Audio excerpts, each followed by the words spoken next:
Hey guys. So, making sure my mic's faced the right way. I want to talk about what happens in a first therapy session. When you meet your new therapist, I can only tell you my experience of it, but yours might be similar.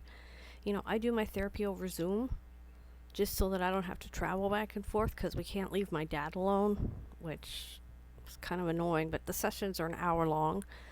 So, usually, you'll find out who your therapist is, and then you meet them, you say hi, you introduce yourself, they introduce themselves to you, they identify themselves, and they start asking you a bunch of questions, and it can feel like you're being interrogated, but there's a purpose for it, and it's usually the part that can be kind of intimidating, but I knew by what the word she was using, what she was looking for and asking about. So I was making her laugh because I'd be like, "Oh, you're looking for this. Oh, you're looking for this," and she'd be like, "Yep, yep."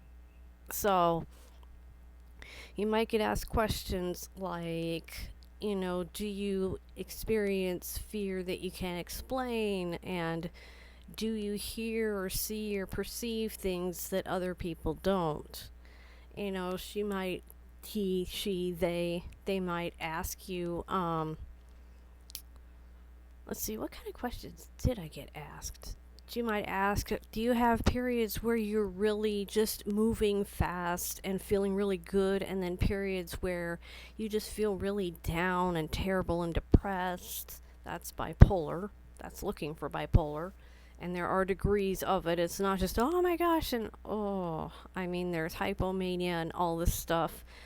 Um, but, asking about perceptions that other people don't seem to experience with you, that's looking for schizophrenia, schizoaffective disorder. And like, there are other ones like, do you believe that you're better than everyone and that, that you're some kind of a god and that you can never do wrong? And that's looking for narcissistic personality disorder, which I definitely don't have because I feel the opposite of that, whatever that is. So, but you'll get questions that are just looking for certain conditions because it'll give your therapist kind of a framework to work in. So, like, someone who is bipolar might have different needs than somebody that's dealing with schizophrenia or, like narcissistic personality disorder or, borderline personality disorder and just all these things. It gives them a framework. So, it might feel kind of invasive, but it can actually help you a lot because you might discover things you didn't know were going on. So, um, but just, she just came off as really friendly and just, I immediately pointed out her last name, which I will not say because her privacy matters to me as much as mine matters to her. But I said, I've never heard that name before. What nationality is it? And she immediately went, it's Russian. Now, she's not Russian, like visibly Russian. She doesn't have a Russian accent, so I'm guessing she married someone with a Russian heritage. But, um, but yeah, it's just, I'm like, oh, well, mine's Dutch. So we just kind of hit it off on that and just kind of chatted back and forth and just kind of, she started building a rapport pretty much right away, and I felt comfortable with her, because she was chatty. And when I would point out, oh, I think you're looking for this condition, she would kind of, you know, she, you know, she said I was fascinating the first time she talked to me, and just when I'm on her roster, she's excited to talk to me because, I say really weird off the cuff things that will make her stop and think. Like, I know when I've done it because she'll turn her head and be like, hmm. And then she'll look back at me and go, that made me think. And I like that. So, but yeah, the reason I wanted a woman therapist is because when I gripe about period stuff, she'll get it. a guy therapist just would not understand inherently, like, what it's like to, just have your hormones just get so out of whack that you just want to bite the face off of everybody. So Laura gets it. She'll be like, "Oh yeah, that I was like that too." I mean, she's postmenopausal. She's an older woman. I wanted someone older, so I got to pick someone older or younger than me, someone new or someone experienced. And I wanted someone older and experienced.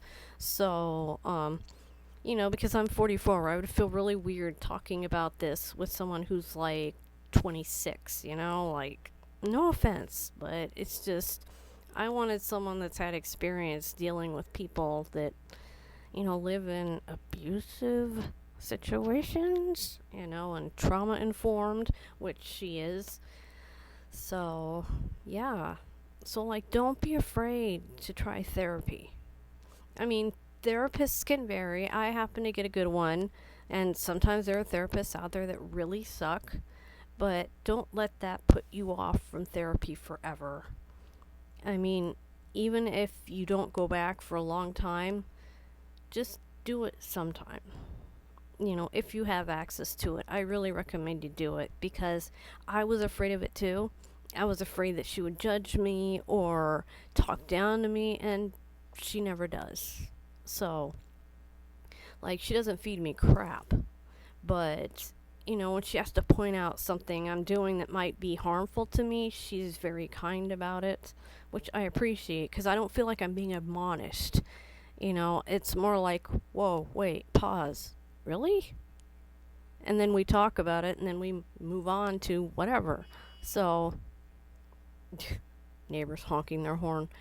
So, anyway, please give therapy a try if you really think you're in danger or you just think you need it. You don't have to be in a depression to want therapy. I mean, if you've got trauma you haven't gotten past yet and it's been eating you, try therapy. And if you really are like suicidal or dealing with depression, please go get it treated. Please try an antidepressant if you can, because untreated depression can actually harm the brain over a long, long, long, long, long period.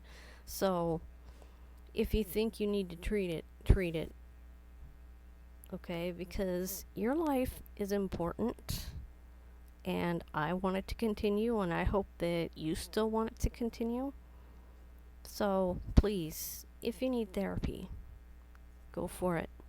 I believe in you.